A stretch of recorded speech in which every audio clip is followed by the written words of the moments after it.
ఘనపరిచి మహిమపరచాలి. అప్పుడే అసలైన క్రిస్మస్. ఇదే ఇదే మరి మౌనంగా ఉండి చేసే క్రిస్మస్. మౌనమే మనకి మరి ఈ యొక్క సన్నిధిలో మనం మౌనంగా ఉండి కనిపెట్టినప్పుడు ప్రభువు మనల్ని దర్శిస్తారు. దూతలొస్తాయి. పరలోక పరిశుద్ధులు వస్తారు మన దగ్గరికి. మరి ఇలాంటి క్రిస్టమస్ పండగ చేయాలని అందరికీ మనవి చేస్తున్నాను. ఎంతమంది చేస్తారు ఇలా మౌనంగా క్రిస్మస్? కదా! మొన్న సీమోను గారి సొలొమోను గారి గురించి మనం చెప్పుకున్నాము. నిన్నేమో మరి మట్టి గురించి, మట్టిని మహిమగా మార్చారని చెప్పుకున్నాము. ఇవాళ మౌనంగా ఉండి మనం క్రిస్టమస్ పండగ చేసుకోవాలి.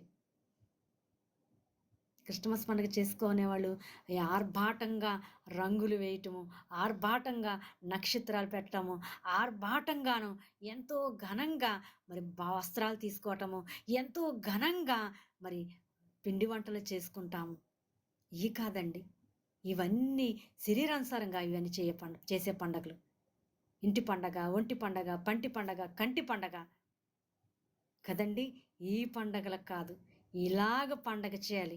సన్నిధిలో మౌనంగుండి, ప్రవ్వా మరియమ్మ గారు 9 నెలలు నిన్ను మోసారా ప్రవ్వా. యేసేపు గారు ఎంతో అనుకుగాను దేవదూత వర్తమానం పంపించుకొని అంతగా తన ఉద్రేకం మీద ఉన్న మరి ఆ యొక్క వ్యక్తి కూడా, ఆ యొక్క యేసేపు గారు కూడా చక్కగా మారిపోయి మరియమ్మను చక్కగా సంహరించినట్టు, చక్కగా చూసుకున్నట్టు, అన్ని సదుపాయాలతో ఆ బిడ్డను ముందుకు నడిపించినట్టు చేశారు యేసేపు గారు. అలాంటి కార్యాలు మేము కూడా చేయాలి ప్రభువా. ఈ లోకంలో అనేక మంది మరి లోకానుసారంగా బ్రతికేస్తున్నారయ్యా. వాళ్ళందరినీ కూడా నీలోకి తేవాలంటే మేమందరం కూడా మౌనం కలిగి మరి ప్రార్థించాలి. మరి దైవికంగా ముందుకు వెళ్ళాలి. కష్టాలు, నష్టాలు, ఇబ్బందులు బట్టి కృంగిపోక, చిన్న చిన్న బలహీనలను బట్టి కృంగిపోతా ఉంటాం అప్పటికప్పుడే. నాకైనా రావాలి, నాకైనా చేయాలి, నేనేనా అనుభవించాలి ఇవన్నీ. అసలు దేవుడు ఉంటే ఇలా ఉంటాయా? అబే, దేవుడుంటే అన్ని మేళ్ళు చేసేవాళ్ళండి. కష్టాలు ఎవ్వరికీ వద్దు. దేవుని బిడ్డలారా, ప్రతి ఒక్కరు కూడా ఆనాడు అందరూ కూడా కష్టపడి చాలా పేదవాళ్ళండి. యేసేపు గారు, మరియమ్మ గారు ఎంత పేద కుటుంబం అండి కదా. పేదవారు. దేవుడు ఆ పేదవారినే ఎంచుకున్నారు, ఆ తల్లిని ఎంచుకున్నారు. నీవు కూడా పేదవారి కింద ఉన్నారనుకుంటున్నారా? మీరందరూ కూడా ఉన్నతమైన వాళ్ళండి. మీ హృదయం శుద్ధిగా ఉంటే మీరు ఉన్నతమైన వాళ్ళని గుర్తుంచుకోండి. మీ హృదయ శుద్ధి ఉండాలి.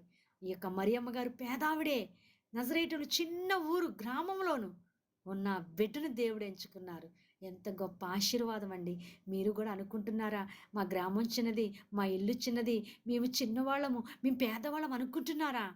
ఆనాడు నజరేడని ఊర్లో ఆ యొక్క దేశం అంతటిగా ఆ చిన్న గ్రామాన్ని ఎంచుకొని, ఆ గ్రామంలో ఉన్న ఒక చిన్న మరియమ్మను ఎంచుకొని ఆయన గొప్పగా ఘనతగా పరిశుద్ధ గంధంలో లెక్కించబడ్డది ఆవిడండి. దేవునికి మహిమ కలుగును గాక. ఎంత గొప్ప అద్భుతం అండి. మరి అలాగే మీరు కూడా పేదవాళ్ళమండి, మాకేమీ లేదండి అనుకుంటున్నారేమో. మీ గృహంలో ప్రభువు రాబోతున్నారు. ఆమె చెప్పండి. మీతో పాటు ఉండటానికి ఆయన హచ్చుకుంటున్నారు. మీతో పాటు నడవటానికి, మీలోనే నివసించటానికి ఆయన రాబోతున్నారు. మీ అందరూ కూడా సిద్ధంగా ఉండి, మౌనంగా ఉండి దేవుని మరి అనేక రకాలుగా మరి మీరందరూ కూడా ఆరాధించాలి. అలాగా ఆరాధిస్తే దేవుడు నీ కుటుంబంలో నివసింపబోతున్నారు. నీ కుటుంబంలో బాలయేసే రాబోతున్నారు. ఇదేంటి అసలైన క్రిస్మస్. ఇది అసలైన క్రిస్మస్. దేవుని సన్నిధిలో మనం ఉండి దేవుని సంపాదించుకునుట, దేవుని మరి అనేక రకాలుగా మనం నడిపించుట, అనేక రకాలుగా ఆయన వర్తమానం విని వదిలేయకుండా మన హృదయంలో ఉంచుకొని అనేకులకు పంచేవారుగా, అనేకులకి మాటలు మనం అందరం కూడా చెప్పేవారుగా మనం ఉంటే అది అసలైన క్రిస్మస్. ఎక్కడున్నామో అక్కడే ఉంటే ఎలా చేసుకుంటాం క్రిస్మస్ పండుగ? ఎంతసేపు ఈ లోకానుసారంగా క్రిస్మస్ చేయడానికి కచ్చుకుంటున్నామే కానీ ఆత్మానుసారమే క్రిస్మస్ ఏదన్నా ఉందంటే ఇదే యేసేపు గారు, మరియమ్మ గారు చేసే క్రిస్మస్ పండుగే మనందరం కూడా చెయ్యాలని దేవుని మనం చేస్తున్నాను. God bless you. మరణాత. ప్రార్థన చేసుకుందాం. మహోన్నతుడ, సర్వాధికార, సర్వశక్తిమంతుడ, మీ పాదములకు నమస్కారాలు తండ్రి.